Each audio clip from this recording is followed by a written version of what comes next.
હાલો જય માતાજી મિત્રો, બધાને સ્વાગત છે મારા વ્લોગમાં। તો આજે જો અમે બધા તૈયાર થઈ ગયા છે બે નડિયું। તને કીધું લિપસ્ટિક કરી એમ કોઈ પૂછ્યું તને? ક્યાં જવાનું છે તમારે?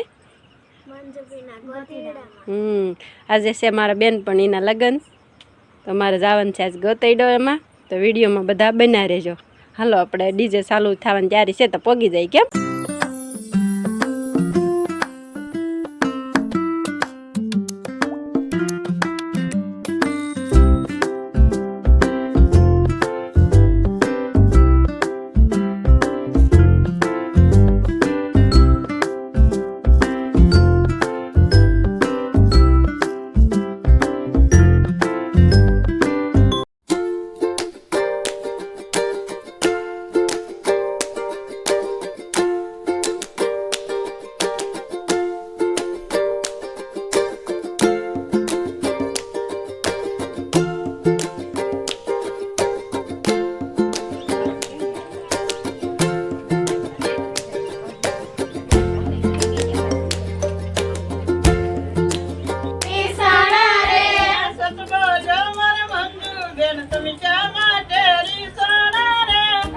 बोलो मारा मंजू बेन તમે શા માટે રીસાણા રે સાબ માતા સુંદરી માર સબસ્ક્રાઇબર છે જો આ માર નાના નાના સબસ્ક્રાઇબર છે જો જો આપણ બહુ કવરાવે તમે આમ કવરાવો કે ના કોઈ નથી નહીં આમ જો તો ખરા હમા જા માર બેનપણી છે ને પા સબસ્ક્રાઇબર છે ને મારા પણ બહુ કવરાવે મને જો આમ જો हाँ नाखवानी थी तू तारे